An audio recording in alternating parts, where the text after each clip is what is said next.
شما میگویند همین زبان شیرین که شما فریب میکنند همون سخنان اینها تگی کاسه نیم کاسه هست. آنها گفتند که خاک لغزش شد و زیاده روی شد و سله بیار گفتند کله آورد. سوال با شما، آیا شما با همین سخنان مقامات باور دارید؟ چرا شما این نصیحت رو بر ما میکنید؟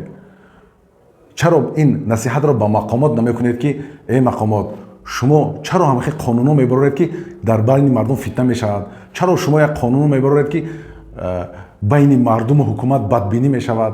چرا این فتنه رو بین مردم سر دادید؟ گفتید چرا از مقامات نمیپرسید؟ سلام علیکم دوستان و هموطنان. حاجی میرزا برآمد کردن. من با حاجی میرزا چی گفتنی هستم. راست دیگه من یک شخصی هستم که نیم زیادی امر معرفی حاجی میرزا رو گوش کردگی هستم و این حاجی میرزا و ایشان نورالدین جان بسیار بسیار فایده کلانی بر تاجیکستان آوردن. این وقتی که ما جوان بودیم نگاه میکردیم تمام مردم سخنی از حاجی میرزا و ایشان نورالدین جان میگفتن. اینها خیلی خیلی فایده کلانی آوردن. این حق است که باید گفته شود و آنچه که کاری که آنها کردن فایده که آوردن راست دیگه کم آدمی هستن که اینطوری فایده آورده باشن، خاصتا با جوانان. این حق است و یکی از آنها من هستم.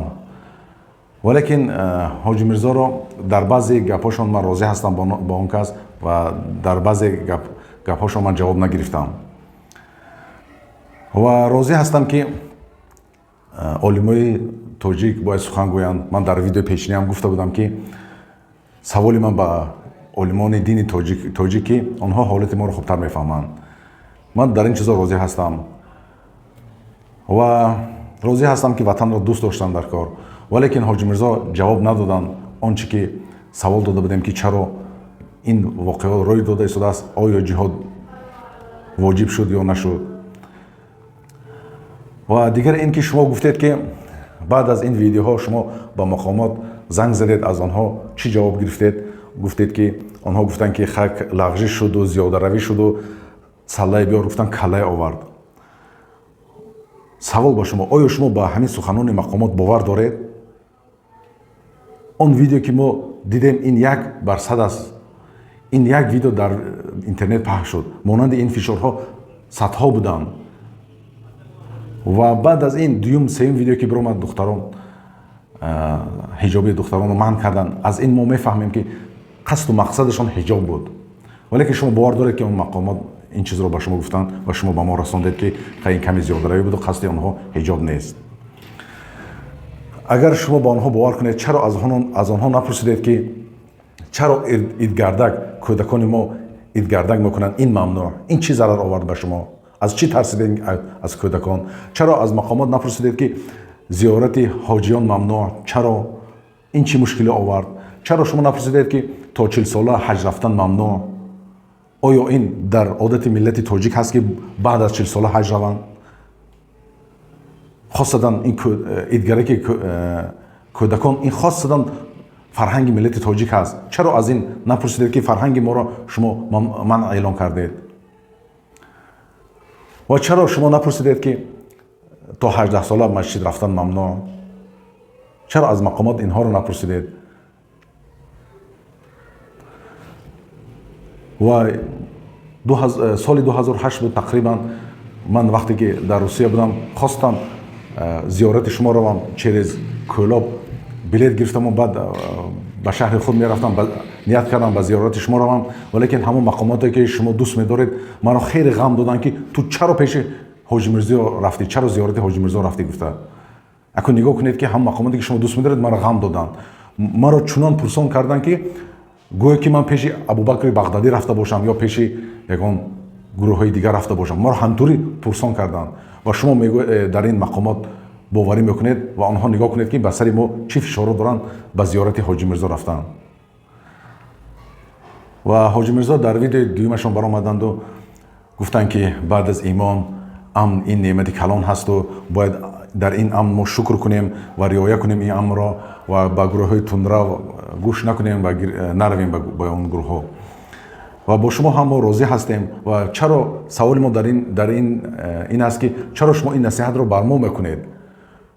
چرا این نصیحت رو با مقامات نمیکنید که ای مقامات شما چرا همه قانونا میبرید که در بین مردم فتنه میشود؟ чаро шумо як қонунро мебароред ки байни мардуму ҳукумат бадбинӣ мешавад, чаро ин фитнаро байни мардум сар додед, гуфта чаро аз мақомот намепурсед, чаро аз мақомот намепурсед ки шумо амни мардуми тоҷикистонро ноором карда истодед, мардумро бадбинеша бар зидди ҳукумат зиёд карда истодед, чаро инро ба мақомот шумо насиҳат намекунед, намепурсед ва чаро дар мақомат савол надодед ки минбари шумо баста шуд, мо дар интернетҳо дида наметавонем, минбари эшони Ториҷонзода баста шуд, эшони Ториҷонзода мушкил дошта бошанд, чаро эшони Маҳмудҷон додарашон беҳтарин олим ҳастанд, олими ҳанафӣ ҳастанд, чаро онро бастанд.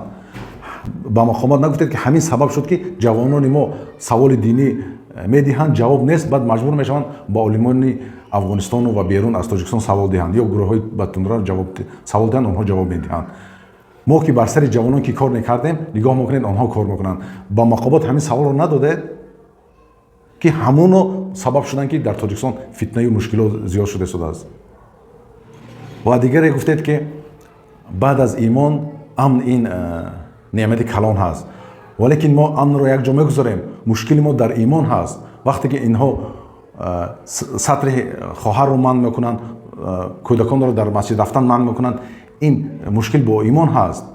ва чаро шумо ҳадисе намебиёред ки ислом ҳимоят мекунад, ҳифз мекунад 5 чизро, якуми онҳо дин аст, дуюми инҳо ҳаёти инсон аст, сеюмаш молу мулк аст, чорумаш ватан аст ва ақлу, якум инҳо ки дин ки ҳаст. чаро шумо инро намегӯед? Мушкили мо дар ҳамин якум ҳаст ки мо динро ҳимоят карда наметавонем. кӯдаконро то 18 сола мамнӯъ дар масҷид, мо ин мушкил бар дин ҳаст, ҳиҷоб мушкил бар дин ҳаст, мо инро ҳимоят карда наметавонем. чаро ин ҳадисро шумо, ин гуфтаҳои олимонро шумо нагуфтед? ва ҳоҷи Мирзо, ман умедвор ҳастам ки шумо нигоҳ кунед ба мухлисони худ ва ба саволи мо ҷавоб диҳед. ва он чизе ки мегӯед ки ман аз бегонагон нанолам, он чи ки кард худӣ кард, ин шеъри шумо ба тааллуқ дорад ки ин он чи ки кард, ин мақомот ин корро карданд, ин мақомот бар байни мардум фитна карданд, ин дуруст мешавад. ва гуфтед таги коса нимкоса ҳаст, ин мақомот ки дар шумо мегӯянд, ҳамин забони ширин ки шумо фиреб мекунанд, анамун суханони онҳо таги коса нимкоса ҳаст. онҳо ҳамон таги коса нимкоса дар дини ислом фишор доранд. дар интизори ҷавоби ҳоҷи Мирзо. Салому алайкум ва раҳматуллоҳи ва баракатуҳ.